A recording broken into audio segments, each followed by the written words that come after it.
Well, good day, folks. I'd like for you to repeat after me, if you would, please, the following words. I don't know.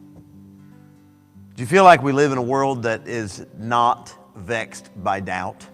Everybody has an answer, everybody has an opinion, and most of us are probably wrong. We try to settle in on the right things, but we're all wrong from time to time. I don't know the answer to what was the issue just a few weeks ago of coronavirus. I don't know all the answers of church reopenings and all that. I don't know all the answers for protests and riots, and I wish I could come to some conclusions that would help some people, but I don't have those answers. But I do know who does have the answer, and you're going to find that God's response is very different from our response that we're seeing right now. The Bible says in Matthew chapter number 5 and verse number 38, ye have heard that it hath been said, an eye for an eye and a tooth for a tooth. Well, we're living in a world where it's 5,000 eyes for an eye. Let me get back and have vengeance and find a solution to the problem. That's the world that we're living in. Well, the Bible tells us now the answer to that is in verse 39. But I say unto you that you resist not evil. Whosoever shall smite thee on the right cheek, turn to him the other also. If any man will sue thee at the law, take away thy coat, and let him have thy cloak also.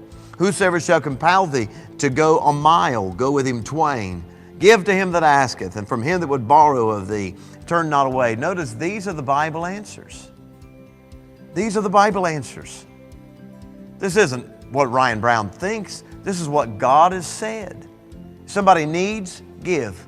If somebody's in trouble, help. Don't live in vengeance. We want to live not answering to all the things that we have done. We want to live in a world where we live and experience the grace of God. That's our desire. I do not want to face the judgment of God. I am grateful for mercy. The Bible tells us now in verse number 43, a very simple answer. Ye have heard that it hath been said, thou shalt love thy neighbor and hate thine enemy. That's a very bad way of thinking.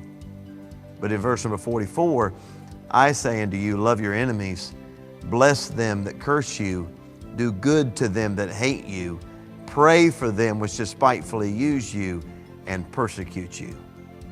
My, that's very different from the world we live in now, isn't it? Man, it's so different. The Bible teaches us that instead of seeking vengeance, we're supposed to love our enemies.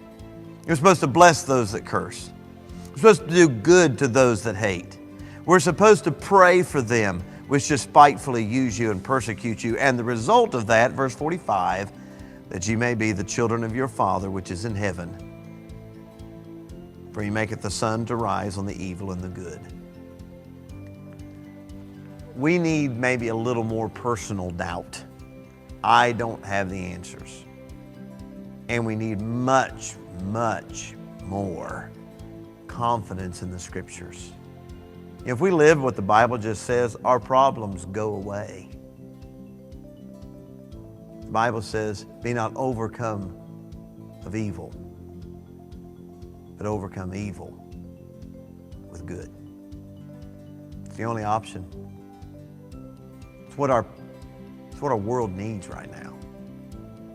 Let's be, by the grace of God, what our world needs us to be.